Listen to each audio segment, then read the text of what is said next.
جو نوجوان زنا کرتے ہیں انہیں پتہ ہونا چاہیے، حدیث پاک میں آتا ہے کہ جو زنا کرتا ہے اور پھر نہاتا ہے، غسل کرتا ہے، تو اس کے ہر غسل کے ہر قطرے کے بدلے میں 1 سال کا گناہ اس کے نامہ اعمال میں لکھا جاتا ہے۔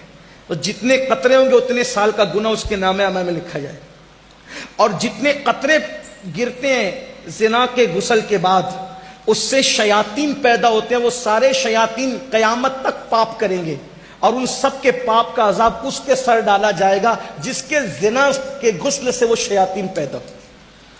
اور دوسری طرف حدیث پاک میں آتا ہے کہ جو نکاح کرتا ہے اور نکاح کرنے کے بعد جائز ملاقات بیوی سے کرتا ہے اور پھر غسل کرتا ہے، تو ہر قطرے کے بدلے میں 1 سال کی عبادت کا ثواب لکھا جاتا ہے، اور جتنے قطرے ہوتے ہیں ان کی تعداد کے برابر فرشتے پیدا کیے جاتے ہیں، اور قیامت تک وہ جتنی عبادت کریں گے اس سب کا صلہ اس کو ملے گا جس کے غسل کی قطرے کی تعداد کے برابر وہ فرشتے پیدا ہوئے۔ بہت سستا سودا ہے، اس لیے نکاح کرو، اور نکاح کی ضرورت ہے۔ میں اپنے بڑوں سے معافی مانگتے ہوئے کہوں، نکاح کی اگر ضرورت ہے، گھٹ گھٹ کے نہیں رہنا گھر میں، اپنے ماں باپ کے کان میں کہہ دینا میری شادی کر دو، یہ کوئی بری بات نہیں۔ چھپ کے زنا کرنے سے اچھا ہے، چھپ کے زنا کرنے سے اچھا ہے کہ ماں باپ کے کان میں خود نہیں کہہ سکتے، بھابھیوں سے کہلوا دو، بھائیوں سے کہلوا دو، دوستوں سے کہلوا دو میری شادی کر دو، یہ کوئی گناہ نہیں۔ کچھ لوگ کہتے ہیں شرم آئے گی، اگر کوئی نوجوان کہتے میری شادی کر دو تو عورتیں باتیں کرتی اللہ اس کو کیا ہو گیا، یہ پاگل تو نہیں ہو گیا، یہ ہمارے خاندان کی روایت تھی، اتنا بدبخت نکلا، اتنا مجرم نکلا، اتنا گندا نکلا، کہہ رہا میری شادی کر دو۔ میری بہن، زنا سے تو بہتر ہے نا وہ کہہ رہا ہے میری شادی کر دو۔ میں اپنے جوانوں کے ساتھ ہوں، میں تمہارے ساتھ، کہو اپنے ماں باپ سے، اور ماں باپ سے کہتا ہوں میرے بھائی اس سے پہلے کہ تیرے بچے تجھ سے کہے میری شادی کر دو، تجھے کر دینا چاہیے۔ ہاں، کچھ لوگ کہتے ہیں مولانا کھلائیں گے کیا؟ میں نے کہا اللہ رزاق ہے، جو مرغیوں کو بھوکا نہیں رکھتا وہ تیری بہو کو کب بھوکا رکھے گا؟ اور جس رسول نے فرمایا صلی اللہ علیہ وآلہ وسلم کہ نکاح کرو مالدار ہو جاؤ، میرا تجربہ ہے جس نے بھی نکاح کیا وہ مالدار ہوا، شرط یہ کہ گناہ چھوڑ دے نکاح کے بعد۔ ہاں، اور بیٹیوں سے بھی کہتا ہوں کہ اگر ان کو یہ حاجت ہو کہ ان کا نکاح ہونا چاہیے تو وہ کسی کا ہاتھ پکڑ کر بھاگنے کی بجائے وہ شرافت کے ساتھ اپنی ماں کے کان میں کہہ دے کہ میری شادی کر دیجیے، یہ بھی کوئی عیب نہیں، بیٹیوں کے لیے بھی عیب، کیونکہ جتنے حقوق بیٹوں کے اتنے حقوق بیٹیوں کے۔ جام نگر والوں یہ نہیں کہنا میں بگاڑنے کے لیے، واللہ کسی کا ہاتھ پکڑ کر بھاگنے سے تو اچھا ہے نا کہ تیرے کان میں تیری بیٹی کہہ دے کہ میری شادی کر دو۔ یہ کوئی جرم نہیں ہے، یہ کوئی گناہ نہیں ہے۔ اس لیے جہالت کی وادیوں سے نکلو، اسلام میں بہت وسعت ہے، جتنا فری اسلام انسان کو چھوڑتا ہے کوئی نہیں چھوڑتا، جتنا انجوائے اسلام کے پاس ہے، جتنا انجوائے اسلام کے پاس ہے کسی کے پاس نہیں ہے۔ ہاں، اور مذہب میں دھارمک ہے تو بائک پہ بیوی کو لے کے نہیں گھوم سکتے، توجہ کرنا، اور مذہب میں آدمی دھارمک ہے، مذہبی ہے، بیوی کو بائک پہ لے کے نہیں گھوم سکتا۔ میں نے کہا چھوڑ یار، ایسا دھارمک پن کیا چیز، میرے نبی نے تو سنت بنا دیا بیوی کو اپنی سواری پر بٹھانا۔ اتنا انجوائے ہے کسی مذہب میں؟ اوروں کے یہاں تو بیویاں ہی نہیں ہیں، اسی لیے سفید داڑھی ہونے کے بعد بھی زنا کے جرم میں لوگ جیل کی سزائیں کاٹتے ہیں۔ ہمارے یہاں تو الحمدللہ نکاح سنت ہے، نکاح عبادت ہے، نکاح مذہب کا حکم ہے، نکاح پسندیدہ ہے۔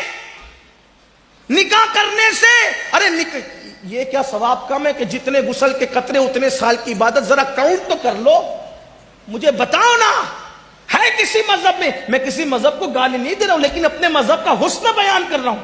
جس مذہب میں غسل کرنے پر بھی شادی کے بعد یہ ثواب ہو، آپ بتائیں نا، ہے کہیں؟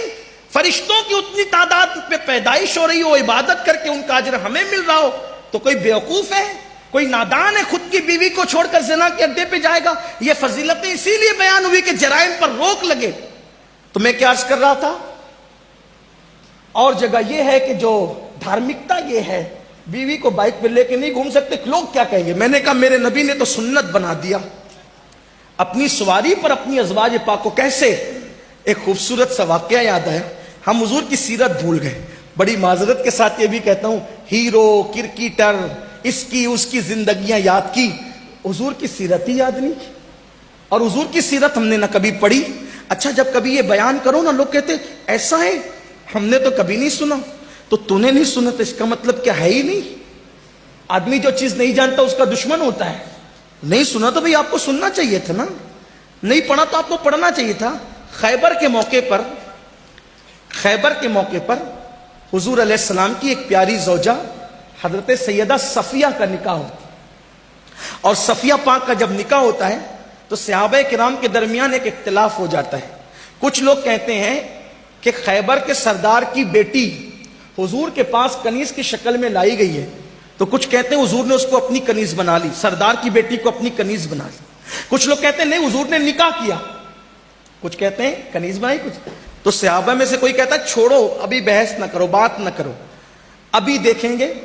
حضور جب اس خاتون کو اپنے ساتھ لے کے چلیں گے تو اگر حضور پردہ کروائیں گے تو سمجھ لیں گے کہ حضور نے نکاح کیا، اور اگر حضور پردہ نہیں کروائیں گے تو کیا سمجھیں گے کہ حضور نے اس کو اپنی کنیز بنا لی. حضور نے پردہ کروایا اور حضور نے حضرت صفیہ کو اپنی اونٹنی پر اپنے ساتھ بٹھایا. تو چونکہ ان کے قبیلے میں جنگ تھی تو جنگ کی وجہ سے وہ سو نہیں سکی تھی، تو بہت جاگی ہوئی تھی. بھائی اگر کہیں فساد ہو رہا ہو تو کیا کچھ لوگ بیٹیاں اور بچے پلنگ پہ گدے ڈال کر کے سوئیں گے؟ نہیں ہوگا نا ایسا. تو وہ تو ہر آدمی تو جاگتا رہے گا، ٹینشن میں رہے گا. جنگ تھی، جنگ کے حالات تھے. سیدہ صفیہ سو نہ سکی. جب سو نہ سکی تو بہت جگی ہوئی تھی. اب جب حضور کے پاس آئی، دیکھو یہ بھی حضور کا طریقہ تھا، جب آئی نا سردار کی بیٹی تھی، کنیز بنا کر لائی گئی، تو سرکار نے فرمایا دیکھو تم سردار کی بیٹی ہو، اگر تم چاہو تو تمہارے ساتھ نکاح کر لیں، اور اگر تم چاہو تو ہم تمہیں آزاد کر دیتے، تم اپنے باپ کے پاس چلی جاؤ، تم سردار کی بیٹی ہو. لیکن میرے آقا ہی ایسے تھے نا، جو دیکھ لیتا تھا دل و جان سے قربان ہو جاتا. ارے بن دیکھے جب یہ عالم ہے، دیدار کا عالم کیا. پوری دنیا آج ان کے عشق میں بے چین ہے.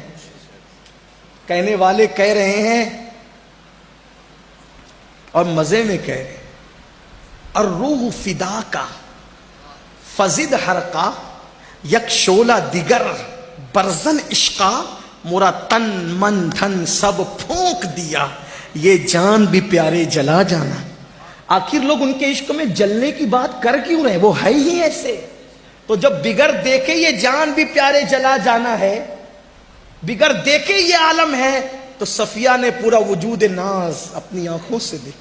وہ قد زیبا جس کے بارے میں حضرت امیر خسرو کہتے ہیں، پری پے کر نگارے سر وہ قد لالا رخسارے، سراپا آفت دل بود شب جائے کے من پودم. اور میرے امام کہتے ہیں وہ کمال حسن حضور ہے کہ گمان نقص جہاں نہیں، یہی پھول خار سے دور ہے، یہی شمع ہے کہ دعا نہیں. کرے چارہ سازی زیارت کسی کی، بھرے زخم دل کے ملاحت کسی. حسن تیرا سا نہ دیکھا نہ سنا، کہتے ہیں اگلے زمانے والے، جگمگا اٹھی میری گور کی خاک، تیرے قربان چمکنے والے. کیا مہکتے ہیں مہکنے والے، بو پہ چلتے ہیں بھٹکنے والے. صفیہ سے کہا صفیہ اگر چاہو ہم تمہیں آزاد کرتے ہیں، اپنے باپ کے پاس چلی جاؤ، ہم عزت داروں کی عزت کرتے ہیں، اور اگر چاہو تو تمہیں نکاح میں لیا جائے. صفیہ کہتی ہے آپ کے پاس آ کر کوئی واپس کیسے جانا چاہے گا. صفیہ نے فیصلہ کیا سیدہ ہم آپ کے ساتھ رہیں گے. نکاح ہو گیا. حضور نے اپنے ساتھ بٹھایا اونٹنی پر. اب جب اونٹنی پہ وہ بیٹھی نا تو بیٹھے بیٹھے وہ یوں کرتی، ایک فیلنگ ہوتی ہے نا، آج جب سواری چلتی ہے تو وہ بیٹھی ہوئی تھی، تو بیٹھے بیٹھے روایتوں میں آتا ہے وہ یوں کرتی تھی.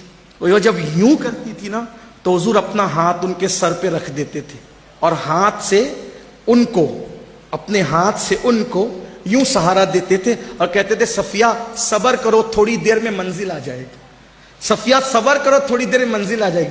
سیدہ صفیہ کہتی ہے نا وہ لذتیں جو تھی نا محبوب کی، کہ میں اونگتی تھی اور سواری سے میرا سر ڈولتا تھا تو حضور اپنے ہاتھ کا سہارا دے کر کہتے تھے صفیہ صبر کرو ابھی منزل آ جائے گی. تو جس مذہب میں بیوی کو ساتھ بٹھانا، اپنی